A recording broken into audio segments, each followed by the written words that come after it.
কলকাতা বিশ্ববিদ্যালয় BA six সেমিস্টারের সকল ছাত্রছাত্রী তোমাদের যাদের বাংলা পেপারটি পাস কোর্সে রয়েছে অর্থাৎ বেঙ্গলি ডিএসই বি1 পেপারটি তোমাদের যাদের রয়েছে তোমাদের জন্য আজকের এই ভিডিওটি খুবই গুরুত্বপূর্ণ হতে চলেছে।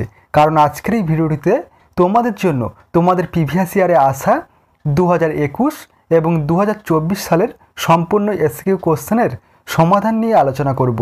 তাই সম্পূর্ণ ভিডিওটি তোমরা দেখবে এবং অবশ্যই এই ভিডিওটি তোমাদের বন্ধুদের কাছে বেশি করে শেয়ার করে দিও।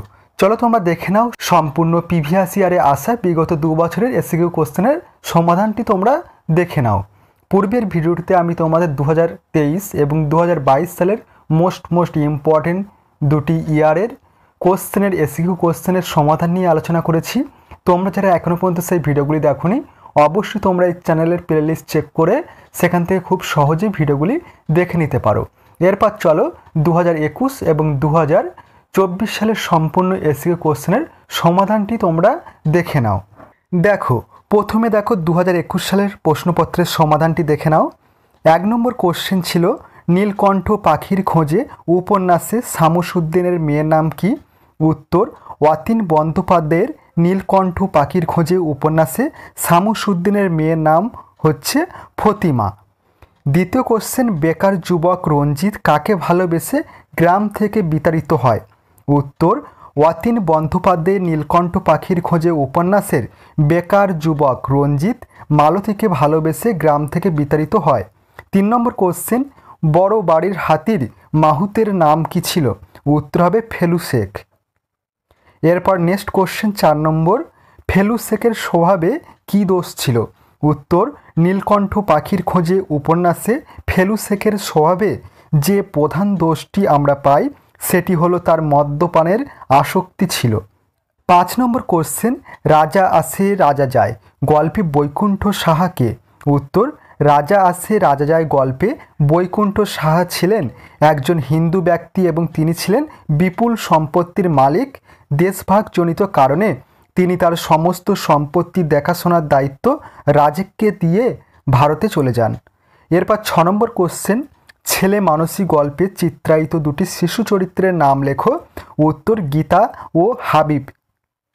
এরপর 7 নম্বর কোশ্চেন ছেলে মানসী গল্পের কোন সামাজিক ঘটনার অভিঘাতে নাসির উদ্দিন ও তারাপদর দীর্ঘদিনের সৌন্দর্য নষ্ট হতে চলেছিল? উত্তর দেশভাগ এবং ধর্মীয় বিভেদের কারণেই এই দুই পরিবারের ছেলে মানুষ হাবিব ও গীতা একে অপরের সঙ্গে খেলা করার সুযোগ পায় না। তারা বড়দের চোখ এড়িয়ে দাঙ্গা খেলে, এর ফলে রক্তাক্ত হয় অল্প বিস্তার দুজনে, কিন্তু তাদের এই ছেলে মানুষই পরিবার মেনে নেয় না। এই ঘটনাকে কেন্দ্র করে দুই পরিবারের মধ্যে দাঙ্গা সৃষ্টি হয় এবং সম্পর্কের সৌন্দর্য নষ্ট হয়। এরপর 8 নম্বর কোশ্চেন নীরেন্দ্রনাথ চক্রবর্তী তোমাকে বলেছিলাম কবিতাটি কোন কাব্যগ্রন্থের অন্তর্গত? উত্তর নীরেন্দ্রনাথ চক্রবর্তীর তোমাকে বলেছিলাম কবিতাটি অন্ধকার বারান্দা কাব্যগ্রন্থের অন্তর্গত। এরপর 9 নম্বর কোশ্চেন আমার মুখে অন্তহীন আত্মলাঞ্ছনার ক্ষত? আমার মুখে অন্তহীন আত্মলাঞ্ছনার ক্ষত কোন কবিতার থেকে উদ্ধৃতাংশটি গৃহীত? কবিকে? উত্তর কবি শঙ্খ ঘোষের লেখা দেশহীন কবিতার অংশ। 10 নম্বর কোশ্চেন আমরা যেন বাংলাদেশের চোখের দুটি তারা কোন কবিতার অংশ? কবিকে? উত্তর উদ্ধৃতাংশটি সুভাষ মুখোপাধ্যায় রচিত পারাপার কবিতা থেকে গৃহীত। এরপর দেখো নেক্সট কোশ্চেন 11 নম্বর বিষ্ণুদের জল দাও কবিতাটি কোন কাব্যগ্রন্থের অন্তর্গত? উত্তর জল দাও কবিতাটি কবি বিষ্ণুদের লেখা অনিষ্ট কাব্যগ্রন্থের একটি অন্যতম কবিতা। এরপর 12 নম্বর কোশ্চেন এখানে তো শাঁখের কোরাতে দিনগুলি কেটে যায় কোরাতের দাঁতে কোন কবিতার অন্তর্গত? কবিকে? উত্তর কবি দীনেশ দাসের লেখা 15ই আগস্ট 1947 কবিতার অন্তর্গত। এরপর 13 নম্বর কোশ্চেন ড্রেসিং টেবিল গল্পের মূল চরিত্রটির নাম লেখো? উত্তর ড্রেসিং টেবিল গল্পের মূল চরিত্রটি হলো রহিমউদ্দিন চৌধুরী। এরপর 14 নম্বর কোশ্চেন করুণ কন্যা গল্পের সুবিমলের বোনের নাম কি? উত্তর মাধুরী। এরপর সর্বশেষ কোশ্চেন দেখো 15 নম্বর ধোলাকর্তা কোন গল্পের চরিত্র? উত্তর ধলাকর্তা পালঙ্ক গল্পের চরিত্র। এরপর দেখো নেক্সট ইয়ার 2024 সালের এই যে ইয়ারের কোশ্চেনগুলি আমি আলোচনা করছি, এখান থেকে অনেকগুলি কোশ্চেন তোমাদের পরীক্ষার খাতায় তোমরা কিন্তু কমন পেয়ে যাবে এবং তোমরা উপকৃত হবে। এবং তোমাদের এই সাবজেক্টের উপর থেকে সম্পূর্ণ স্টাডি মেটেরিয়াল অর্থাৎ পিডিএফ নোটস রেডি রয়েছে। তোমরা যদি কেউ পারচেস করতে চাও তাহলে অবশ্যই স্ক্রিনে দেওয়া হোয়াটসঅ্যাপ নম্বরে SMS-এর মাধ্যমে যোগাযোগ করে সম্পূর্ণ পিডিএফ নোটসটি তোমরা কিন্তু পারচেস করতে পারো। এরপর চলো দেখে নাও 2024 সালের সম্পূর্ণ এসিকিউ কোশ্চেনের সমাধানটি দেখে নাও। প্রথম কোশ্চেন ছিল দেখো, নীলকণ্ঠ পাখির খোঁজে উপন্যাসটি প্রথম প্রকাশিত হয় কবে? উত্তর অতীন বন্দ্যোপাধ্যায়ের নীলকণ্ঠ পাখির খোঁজে উপন্যাসটি প্রথম প্রকাশিত হয় এপ্রিলের 1971 সালে। এরপর দেখো 2 নম্বর কোশ্চেন, আবদেলির ছেলের নাম কি? আবদেলির ছেলের নাম কি? উত্তর আবদেলির ছেলের নাম হচ্ছে জব্বর। এরপর 3 নম্বর কোশ্চেন, আমার বুদ্ধি ইচ্ছা হয় না, আমার বুদ্ধি ইচ্ছা হয় না ঠান্ডা পানিতে গোসল করি। আমার বুঝি ইচ্ছা হয় না ঠান্ডা পানিতে গোসল করি। কার উক্তি, কাকে বলেছে? উত্তর আবদালি। আবদালি তার বিবি জালালিকে একথা বলেছে। এরপর 4 নম্বর কোশ্চেন, বড় বাড়ির হাতির মাহুতের নাম কি? উত্তর ফেলু শেখ। 5 নম্বর কোশ্চেন, করুণ কন্যা গল্পটির লেখকের নাম লেখো।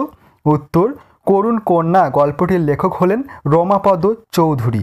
এরপর 6 নম্বর কোশ্চেন, ড্রেসিং টেবিল গল্পে কথক শেষ পর্যন্ত কিসের চাকরি পায়? উত্তর কথক শেষ পর্যন্ত একটা জুতোর দোকানে সেলসম্যানের চাকরি পান।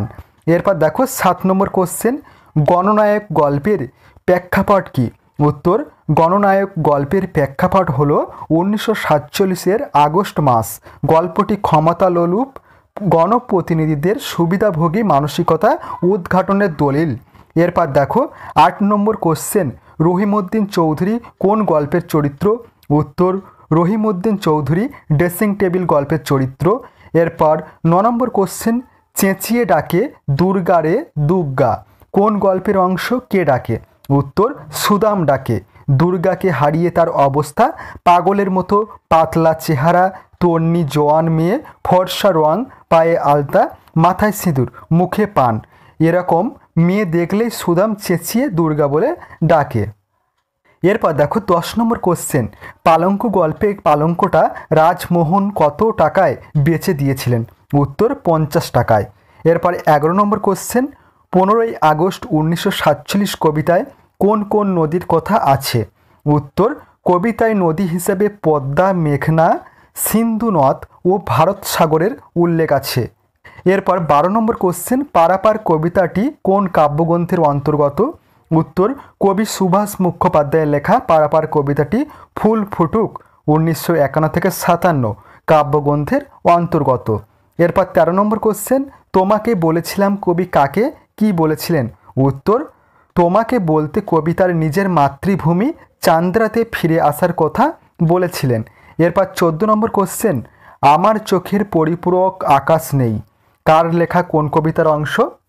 উত্তর অর্ধিতাংশটি কবি সমরেন্দ্র সেনগুপ্তের লেখা ভাষাদেশ কবিতার অন্তর্গত। এরপর সর্বশেষ কোশ্চেন, বাংলা হায় বাংলা কবিতায় জন্মভূমির ডাককে কবি কিসের সঙ্গে তুলনা করেছেন? উত্তর কবি নিশির ডাক, হাতছানি প্রভৃতির সঙ্গে জন্মভূমির ডাককে তুলনা করেছেন। এই ছিল তোমাদের সম্পূর্ণ ভিডিও। তোমাদের 2021 এবং 2024 সালের সম্পূর্ণ এসকিউ কোশ্চেনের সমাধান নিয়ে আলোচনা করা হলো। ভিডিওটি ভালো লাগলে অবশ্যই ভিডিওটিতে একটি লাইক প্রদান করো এবং তোমরা যারা এই চ্যানেলে নতুন আছো অবশ্যই চ্যানেলটি সাবস্ক্রাইব করে রেখো এই ধরনের গুরুত্বপূর্ণ ভিডিও আরও পাওয়ার জন্য, এবং এই ভিডিওটি তোমাদের বন্ধুদের কাছে বেশি বেশি করে শেয়ার করে দিও।